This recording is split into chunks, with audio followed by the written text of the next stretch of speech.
Our favorite superhero, Quaster, pauses to go on a fishing trip in our data lake. The viewer is invited to stay vigilant for the dastardly return of downstream consequences. In today's episode, I read Chapter 3 of my book, The Innovation Forge, Leveraging Excel for Scoring and Validation. Let's see how innovation meets artistry as we forge something extraordinary together. You are listening to The Innovation Forge, the #1 podcast on adaptive enrollment management, exploring the data, marketing, and strategy that fuels higher education. Here's your host, David Dysart. Hello, Guilders, and welcome to The Innovation Forge. I am your host, David Dysart, and I'm thrilled that you're joining me on this journey into the innovative world of higher education and adaptive enrollment management. How can a spreadsheet revolutionize student engagement? Today, I read Chapter 3 of my book, Leveraging Excel for Scoring and Validation. We're getting right into the middle of it with the power of Excel for scoring and validation. Fine-tune their recruitment strategies with data-driven precision. We'll walk through how to import, clean, and analyze engagement data, assign scores, and even validate them against real-world outcomes. Plus, we'll break down how Pearson R and statistical tools can help refine your scoring model for better accuracy. If you've ever wondered how to turn raw student data into actionable insights, this episode's for you. Because this chapter includes so many screenshots, I definitely recommend watching the video as we go. Let's see how Excel takes shape today. Chapter 3, Leveraging Excel for Scoring and Validation. Narrator's note. You are about to enjoy, hopefully, a chapter about Microsoft Excel and data exploration. Please use the reference images provided. It will make everyone's life a lot easier. Let's get back to it. In the realm of higher education, data-driven decision-making is becoming increasingly essential to optimize recruitment strategies and improve student engagement. Slate does a wonderful job facilitating that, but data exploration, scoring comparison, and validation can be easier out of the system. I have found Excel to be an exceptional tool for analyzing historical data, scoring behaviors, and validating them to an existing variable, like staff evaluation or if the student applied and enrolled. Similarly, our previous chapter on utilizing staff knowledge is a wonderful starting place to understand the data available and how your institution views their students in context of engagement behaviors. It may even lead to new data collection and practices. It will also likely spark variable selection and feature engineering that may have been missed by starting with a Slate query. But that is the starting point in the path to create an engagement score. The rubric will largely be driven by historical data analysis. This chapter focuses on providing step-by-step instructions for using Excel in scoring and validation. Using Excel for data exploration and scoring. Excel is a versatile tool that can be used to manage and analyze large datasets, making it invaluable for engagement scoring and validation. With its robust functionality, Excel allows you to explore data, apply scoring logic, and validate results against historical data and other variables. The first step in using Excel for engagement scoring is importing data from your CRM. This could include interactions like event attendance, email communications, portal logins, into a CSV or Excel file. The process to build these data exports is essentially the same as building them to automate the scoring process in Slate. So I will defer to that chapter to dive into the configurable joins building. Once your data has been built, export it to generate a file containing the relevant student data. Ensure that all necessary data points for scoring are included in the export. You will want the counts of these behaviors, not any kind of scoring at this point.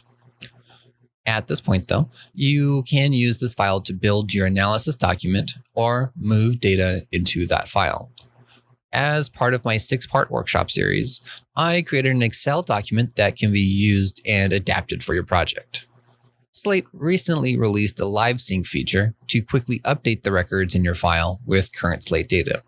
If you haven't done this yet, Technolutions has created an excellent video walking through the steps. See image 1-03.03. Step 2. Cleaning and preparing the data. Once the data is imported, it is essential to clean and prepare it for analysis.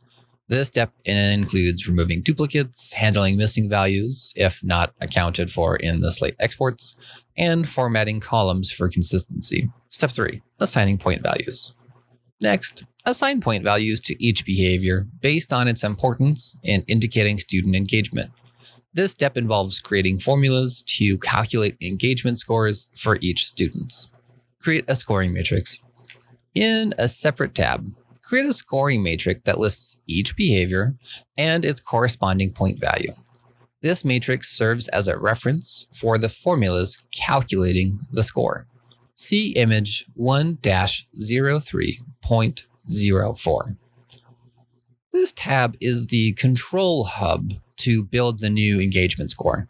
By creating corresponding columns for each of the Slate exports, you can more easily apply and update the process.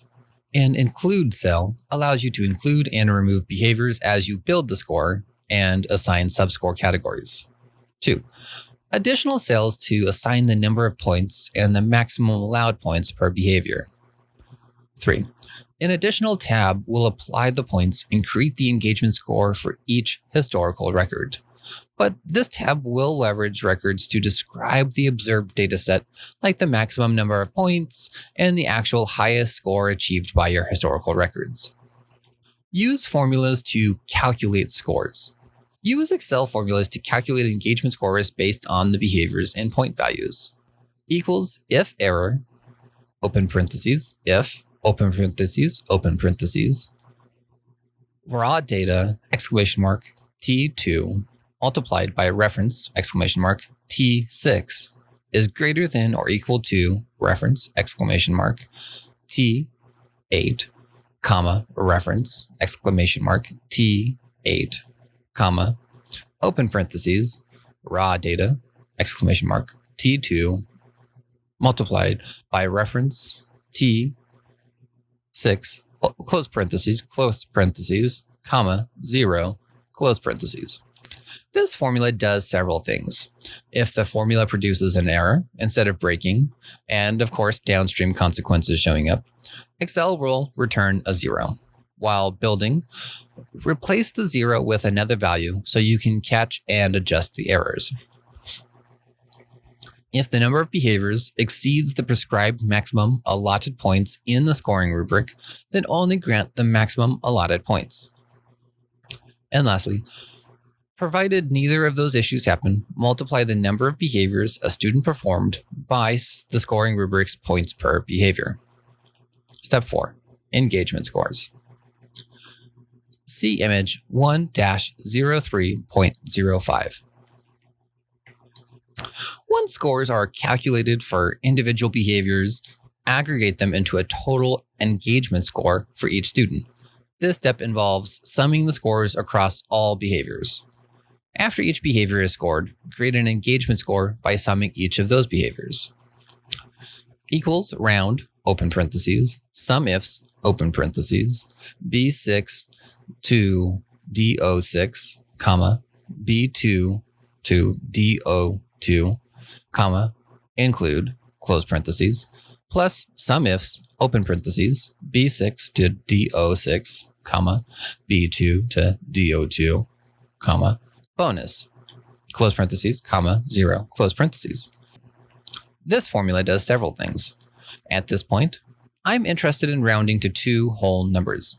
This may or may not be needed in your process. This is largely just a result of certain bonuses I've created.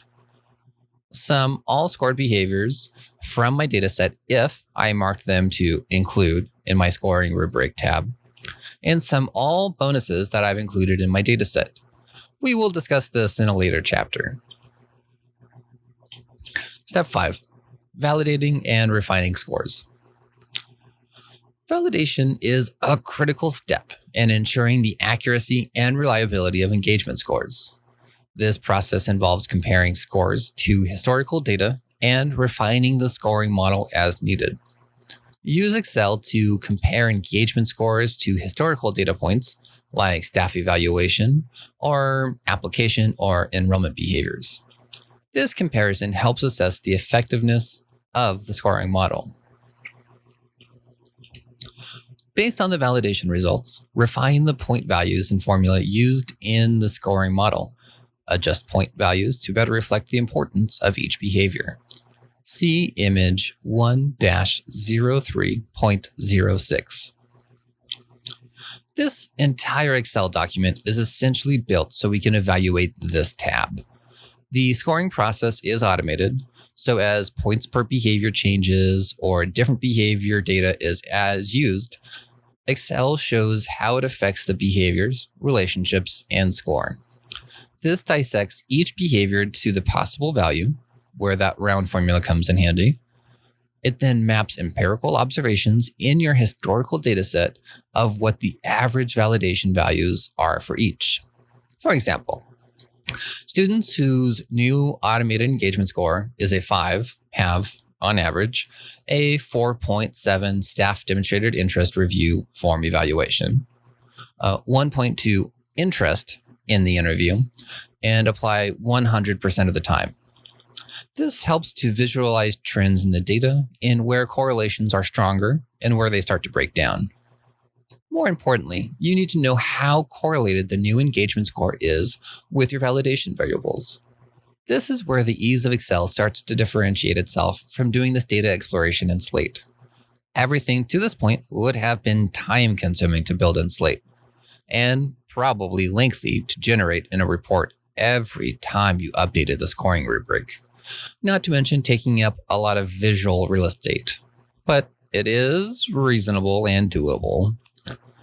Your next step in Excel, though, is to run a Pearson R comparison between your new automated engagement score in the validation variables. Don't worry, Excel will run the analysis and has the tables built in to determine statistical significance and effect size. And we'll use some rules of thumb to play red light, green light to make evaluation easier. Note from our residential field of statistics mouse. A chi-square test, CHISQ.TEST in Excel, is the appropriate statistic for your categorical variables. But we'll just use Pearson R for this book. CORREL is a similar function and may save some rounding errors compared to Pearson R, particularly for older versions of Excel. See image 1-03.09. Since Excel can create the R with a built-in Pearson formula and has the T distribution also built in, there are just a few additional Excel formulas you'll want to use as well. And the particular cell column reference pictured needs to be adjusted to your spreadsheet. Pearson, opening parentheses, data, exclamation mark, P:, comma, data, exclamation mark, C:, closing parentheses, returns a Pearson coefficient between two variables. This is the column of your behavior or engagement score, and this is your validation variable. Count ifs, open parentheses, data, exclamation mark, P:, comma, quotation mark, greater than, equal to, quotation mark, ampersand, 0, comma, data, exclamation mark, C:, quotation mark, greater than, equal, quotation mark, ampersand, 0, closing parentheses. Returns the number of rows that meet a criteria. Only include rows where the behavior score is greater than or equal to 0, serves as a proxy to remove null values, text, and headers from the counts, and it only includes rows where the validation variable is greater than or equal to 0. Open parentheses, ABS, open parentheses, B5, close parentheses, asterisk, SQRT, open parentheses, B6 minus 2, close parentheses, / open parentheses, SQRT, open parentheses, 1 minus ABS, open parentheses, B5, close parentheses, caret 2, close parentheses, close parentheses. ABS returns the absolute value, essentially making a negative into a positive. The Pearson can identify positive and negative relationships. Positive both go up or down together. Negative, as one goes up, the other goes down, and vice versa.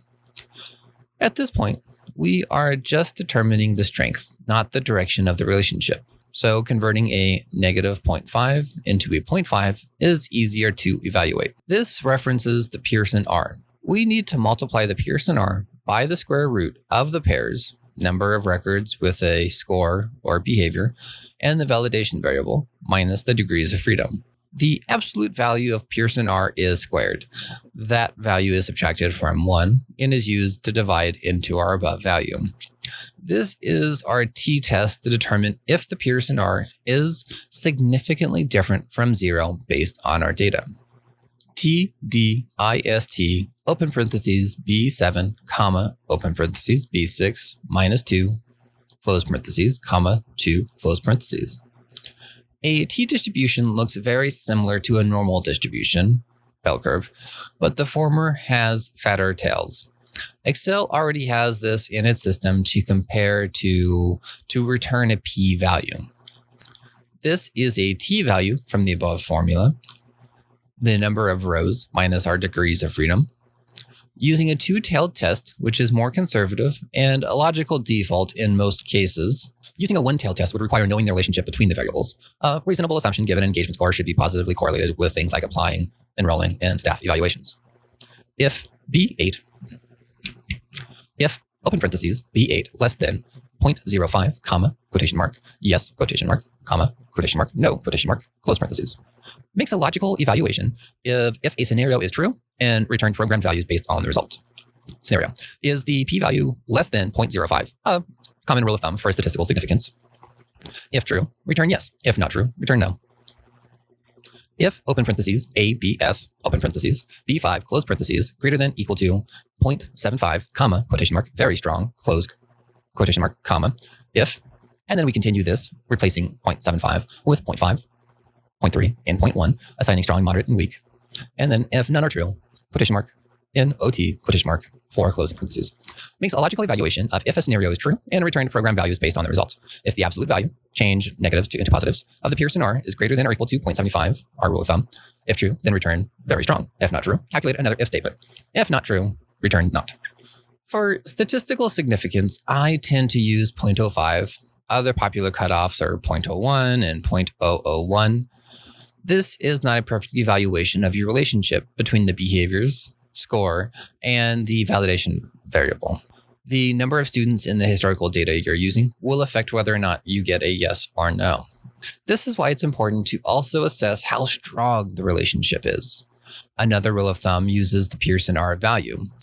If it is above 0.5, it's a strong relationship. Above 0.3, it's a moderate relationship. If it's above a 0.1, it's a weak relationship.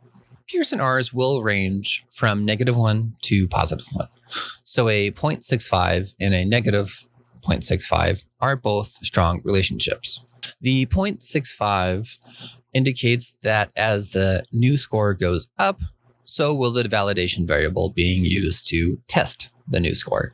The -0.65 shows that as the new score goes up, the validation variable will go down and vice versa. Since these are just rules of thumb, you will need to determine what cutoffs make the most sense at your institution with the available data. Being able to interpret values like yes and very strong are much easier than evaluating the actual numbers, especially with established cutoffs. Using conditional formatting with these cells also makes it easier to evaluate at a glance. You are essentially heat mapping your results. See image 1-03.11. Essentially, this recreates those if formulas. If the cell value equals not, then the cell background becomes red. But as the effect becomes stronger, the colors shift towards dark green. If you are adding 100 behaviors or 100 different versions of the data you do have, it becomes critical to quickly and easily evaluate each behavior. This comes with the caveat of randomly evaluating hundreds of relationships with statistics may lead you to find random effects that aren't actually significant or helpful. Typically, to counter this, more conservative statistics and cutoffs are used, but nothing that properly accounts for this kind of fishing expedition. Our favorite superhero, Quaster, pauses to go on a fishing trip in our data lake. The viewer is invited to stay vigilant for the dastardly return of downstream consequences. This is definitely a spreadsheet that can lead you down quite the rabbit hole while trying to perfect the new score. A few words of caution would be that sometimes good enough is best. Spending 5 hours to get 90% of a perfect score is likely better than spending 50 hours to get 95%. It is worth pointing out that this process uses historical records to build a score, which will be applied to new records. Something that perfectly describes historical data is not the goal.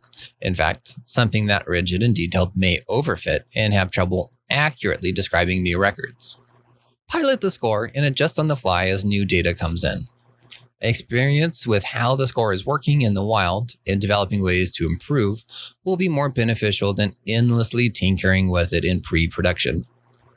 If the historical dataset is large enough, additional validation can be done on those historical records to examine how generalizable the rubric is. But again, future records will have another degree of separation from historical records, even those not in the original training data. This becomes clear as we consider the shifting landscape of higher education. The COVID-19 pandemic, FAFSA simplification, enrollment in search cliffs, SCOTUS, etc. When you add new records into this Excel document to evaluate how well the rubric is working on new students, the score is not going to be as accurate as it described the training data. But it is key to have an impactful tool. This new year of data can be added to the training data to augment the rubric. It can also add a data point to the longitudinal study of data trends. Perhaps students are systematically shifting how they engage with the institution. So, to accurately capture future records, updating the rubric to lead that change may be helpful in getting more impact. But such extrapolations are a risky change without thorough planning, strategy, and understanding. Another hurdle for accurately describing student engagement is the simple fact that Slate will never have a complete picture of records. These are essentially just a few snapshots Slate has taken of them. There's missing context in how students engaged with the institution, engaged also being a key word. What is the institution doing differently now that's not being captured in some or all of the records? A new form, a new type of event, or bigger institutional push to host events? These changes require more than a bit of human thought to accommodate in this process. Conclusion. Excel is a powerful and flexible tool for data exploration, scoring, and validation in higher education. By leveraging Excel's capabilities, you can streamline the engagement scoring process, validate results, and gain valuable insights into student engagement. This chapter used Excel for engagement scoring and offered practical tips for maximizing its capabilities.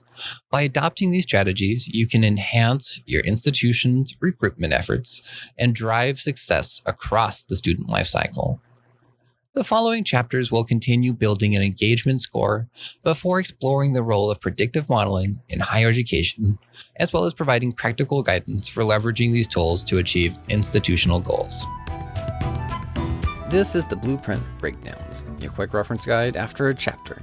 Here we extract the essentials, highlight key points, and help you carry clear takeaways back to your daily work. No guesswork needed. So what's the big takeaway from today's exploration of Excel? Just how powerful a spreadsheet can be for making data-driven decisions in student engagement.